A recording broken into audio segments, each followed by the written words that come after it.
كبسة الدجاج السعودية، طبق في منتهى الجمال، خطير جدا يا جماعة. بصوا يصلح تماما تماما للعزايم. وقدمت معاه كمان صلصة الدقوس، طبق في منتهى الجمال. تعالوا اقول لكم عملته ازاي.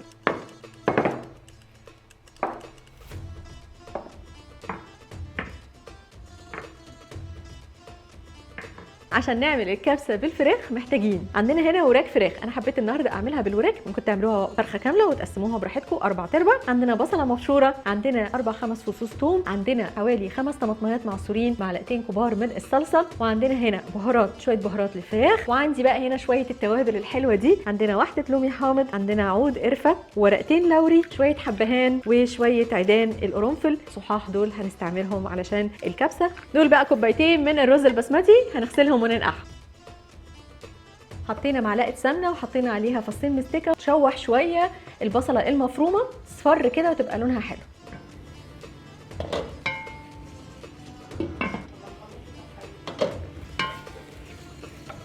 هنحط الوراك دلوقتي، نحطهم مقلوبين كده عشان الناحيه دي تاخد لون.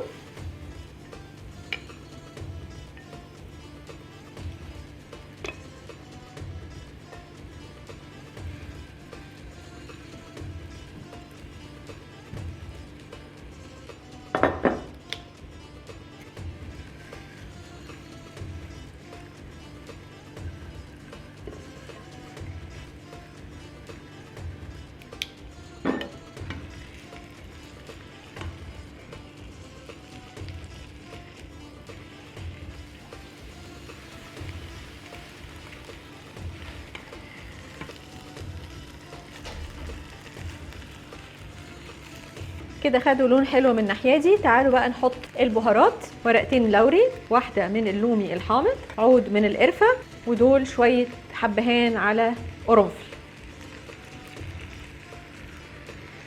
هنحط فصوص الثوم، هنحط بقى هنا الطماطم مبشور على فكره، هنحط صلصه،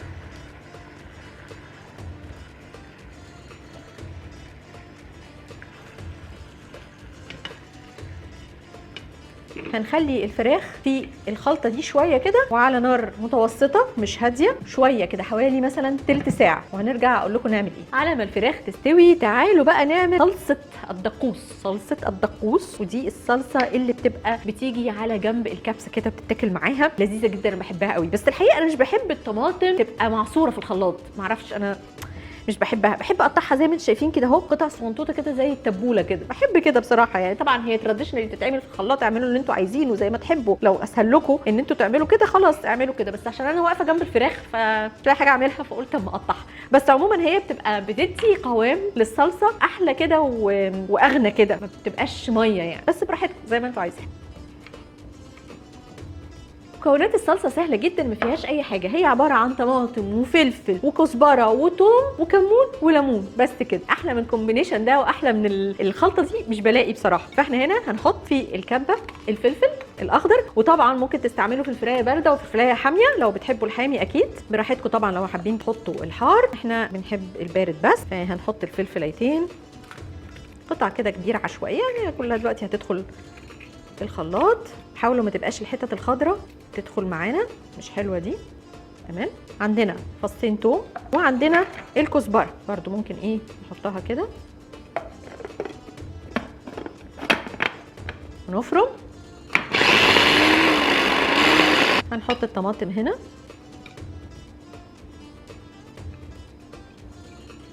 هنحط الفلفل والكزبره والثوم.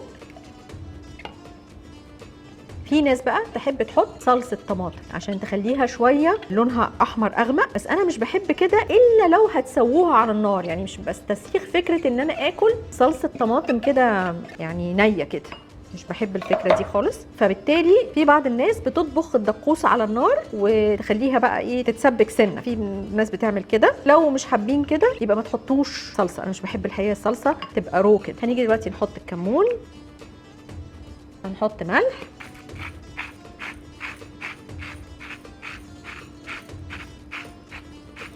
فلفل، هنعصر الليمونه،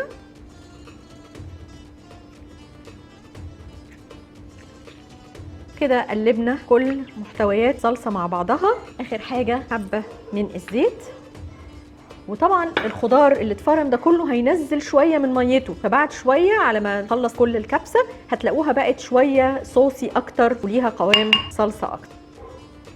تعالوا بقى نبص على الفراخ، هي لسه ما استوتش. دلوقتي هنضيف بقى ميه سخنه. الميه بقى دي وظيفتها تسوي بقى الفراخ كمان كويس، علشان بعد كده هنسوي فيها الرز وهنحط البهارات وهنسيبها بقى دلوقتي نص ساعه عشان الفراخ تستوي. دلوقتي المفروض الفراخ استوت، تعالوا نشوفها. بصوا بقى الجمال، ريحتها تعقد. هنعمل ايه؟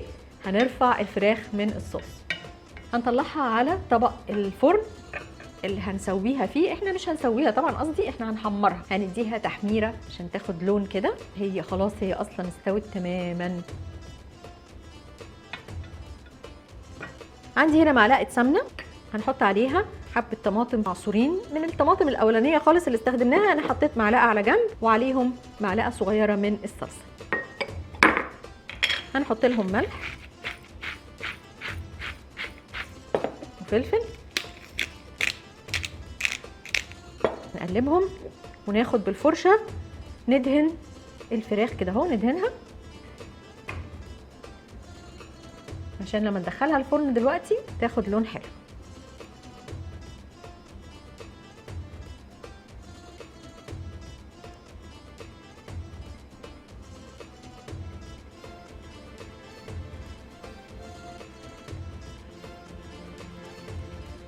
شويه الصلصه دول اوعي ترميهم، حطيهم في التلاجة ودخليهم بكره في اي اكل. ناخد بقى الفراخ تدخل الفرن.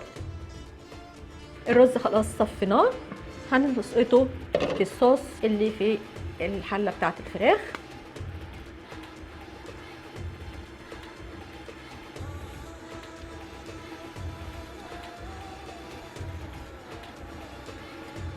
هنسيبه بقى يستوي على نار هاديه.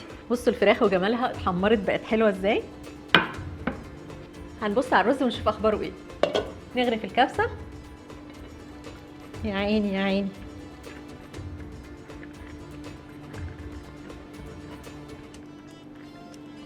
بصوا الرز وجماله وريحته، ريحته خطيره. حط الفراخ على الوش.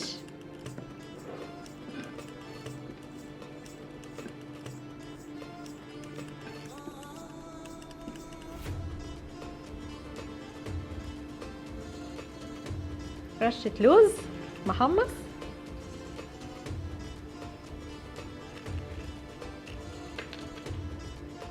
رشه صغيره بقدونس،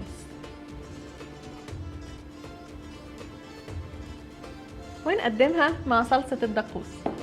كبسه سعودي بالدجاج. ايه رايكم بقى؟ بصوا طبق فخم جدا جدا. ندوق بقى.